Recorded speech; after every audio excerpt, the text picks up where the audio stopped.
Right. That was my biggest problem. Right. You're doing better.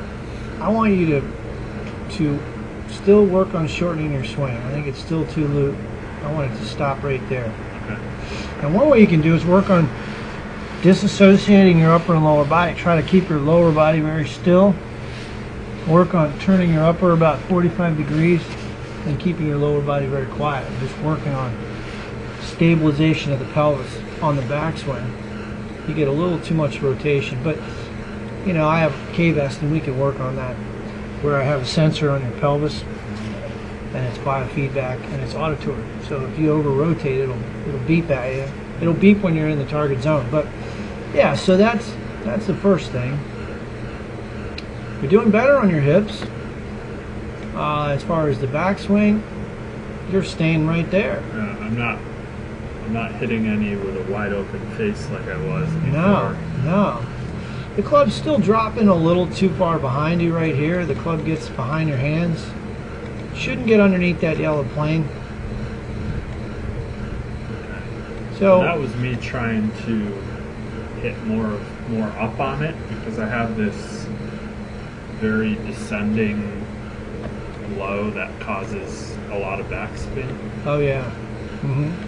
Hitting it. I'm trying to overcome that.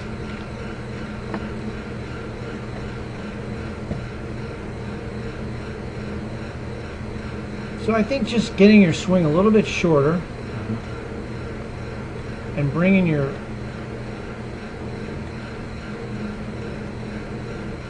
I should bring my elbow down a little. This elbow. A little bit. I mean, that would be okay. But I mean, this is the problem. The club is getting under the plane and a little too much from the inside, which is why you're hitting it on the toe. Too much what? From where? Under the plane. Okay. Club head's behind you, too far behind your hands here. The club head is behind your hands and under this plane. Okay. So that'll cause a path that's probably, I want to say, 3 or 4 degrees to the left. So I need to come in steeper? Is that the remedy? Well, it would be better to have the club slightly more on top of that line, yeah. So the remedy would not be to come in steeper, thinking about coming in steeper. The remedy would be to shorten your arm swing. Keeping your trail arm just a little more in front of you and not letting it drift way behind you. Your trail arm gets drifting behind you. Like if I put a line, if I put a wall,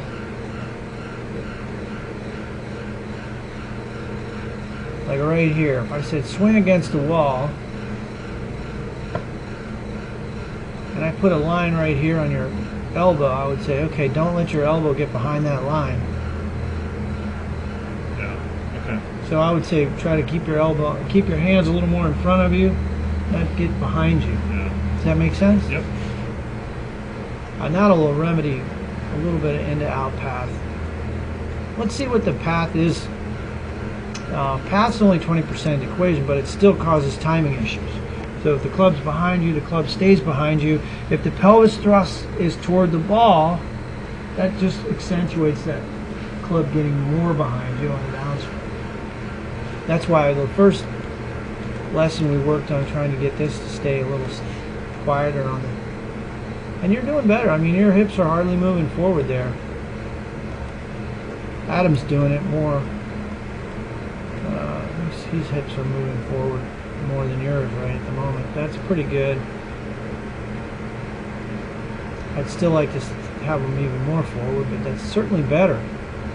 More forward? You mean? I'm sorry, more back. Yeah, just not letting your trail knee or your trail hip shoot toward the ball like that. Okay. It should be completely extended at impact. Not necessarily extended, but the trail knee should move toward the front knee, not toward the ball. So that's sort of a awkward move, but the right ankle or the trail ankle is going to roll in a little more. Yeah, and you're going to try to stay deeper with the hips. That's something you can practice at home. And one of the ways I would practice it is just stand like 2 inches from a wall, take a backswing, get that trail hip into the wall, come down, get that lead hip into the wall, and feel how deep you can get those hips. And this trail knee is going to stay back. It's not going to move toward the ball. Not something I would work on the course, but and then eventually we want to get the swing a little short of horizontal. And I think if you did restrict your lower body, reduce that hip turn, that will make your swing not only more efficient because you'll be tighter and more torque, you're going to hit it more solid.